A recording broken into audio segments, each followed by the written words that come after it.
Olá, seja bem-vindo! Hoje a nossa conversa é sobre o Santo Batismo, um dos momentos mais profundos da nossa fé. E para a gente entender bem o significado dele, de um jeito claro que fica na memória, vamos usar uma história bem poderosa como guia. Uma imagem que vai nos acompanhar durante todo o nosso papo. Vamos começar com essa imagem aqui, a de um barco que nunca, jamais pode se quebrar. Guarda bem essa ideia, porque ela é a chave para tudo que a gente vai ver a seguir. Para entender bem esse sacramento, nosso caminho vai ser este aqui. A gente começa com uma tempestade, passa por uma pergunta bem importante sobre a graça e termina vendo como tudo isso se aplica na nossa vida diária. Então, vamos lá. A nossa jornada começa com a história de Pedro. Imagina a cena. Ele todo animado com seu barco novo, um barco forte, sabe? E decide ir pescar. Só que o tempo vira de repente. Uma tempestade daquelas bem violenta começa a agitar o rio, e o que era para ser uma pescaria tranquila vira um verdadeiro caos. As ondas eram muito fortes, a correnteza puxava ele para longe. E ali, no meio do pânico, a única esperança era aquele mesmo barco de onde ele tinha caído. Com muito, muito esforço, lutando contra a força da água, ele finalmente consegue se agarrar na borda e é salvo. E aqui vem a conexão genial que Martinho Lutero fez. Ele disse que o batismo é como esse barco de Deus, um barco inquebrável. Mesmo quando a gente escorrega por causa das nossas fraquezas e cai nas águas turbulentas do pecado, o barco do batismo está sempre lá, firme e seguro, pronto para nos resgatar. A nossa força pode até falhar, mas o barco não falha. Essa ideia de um resgate garantido de um barco que não se quebra levanta uma questão teológica bem importante. Uma pergunta que o próprio apóstolo Paulo teve que responder logo depois de explicar que nós somos salvos pela fé, pela graça de Deus. Paulo meio que antecipa essa pergunta, que é bem provocadora, né? Peraí, se a graça de Deus é tão grande que cobre nossas falhas, por que então não pecar mais, para experimentar ainda mais dessa graça? A resposta dele é um de modo nenhum. Um não bem forte. Porque, como ele vai explicar, o batismo muda completamente a nossa relação com o pecado. Não é uma licença para errar, de jeito nenhum. É uma libertação. Certo, mas como exatamente o batismo muda essa relação? A resposta de Paulo, lá em Romanos capítulo 6, é transformadora. Ele nos convida a olhar para o batismo não como um simples ritual, mas como uma união real e profunda com o próprio Cristo.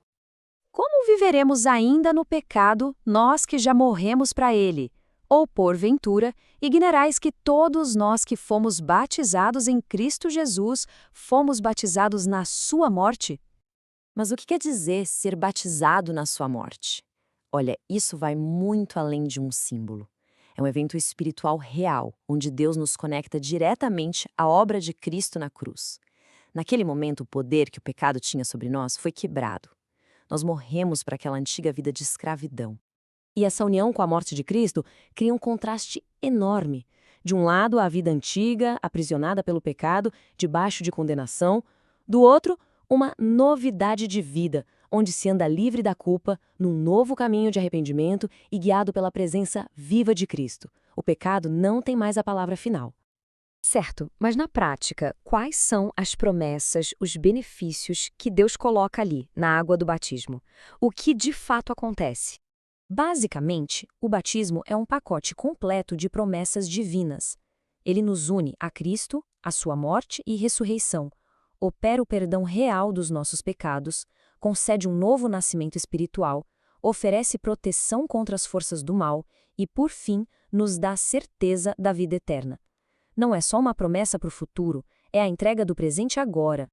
Não é apenas água natural, porém água divina, celestial, santa, bendita, tudo por causa da palavra, que é palavra divina. O batismo significa que a velha natureza em nós deve ser afogada e morrer por meio de contrição e arrependimento diários. E essas citações nos levam a um ponto fundamental. O batismo não é só um evento que aconteceu uma vez, lá no passado. Ele é uma realidade contínua, uma força ativa que molda e define o nosso dia a dia. Isso nos mostra uma distinção muito importante, porque veja bem, uma coisa é dizer eu fui batizado, como um evento que ficou para trás, uma data num livro. Outra coisa, muito, mas muito mais poderosa, é viver a realidade de que eu sou batizado, uma identidade presente que nos define hoje e nos dá força para o amanhã. E como viver essa realidade no dia a dia? Bem, é um ciclo constante. Começa com a honestidade de reconhecer que a nossa velha natureza, o nosso egoísmo, ainda está agindo. Esse reconhecimento nos leva de volta ao nosso batismo, em arrependimento sincero, buscando o perdão que nos foi prometido ali. Nesse ato de voltar, nós simbolicamente afogamos essa velha natureza e permitimos que a nova pessoa, aquela unida a Cristo, possa ressurgir e viver para Deus. Então, o ponto principal é este. Não importa o quão longe a gente caia, não importa a força da tempestade, o perdão que Jesus conquistou na cruz é para a vida toda. E o batismo funciona como a garantia de Deus, o selo dessa promessa que nunca falha. Ele é o nosso barco inquebrável. E isso tudo nos deixa com uma reflexão final. De que forma o batismo se manifesta como uma bênção e uma força na nossa jornada de fé? Como essa promessa se torna real a cada novo dia? Para explorar este tópico com mais profundidade e ter acesso a todo o conteúdo, é só clicar no link que está na descrição e baixar o material completo em PDF.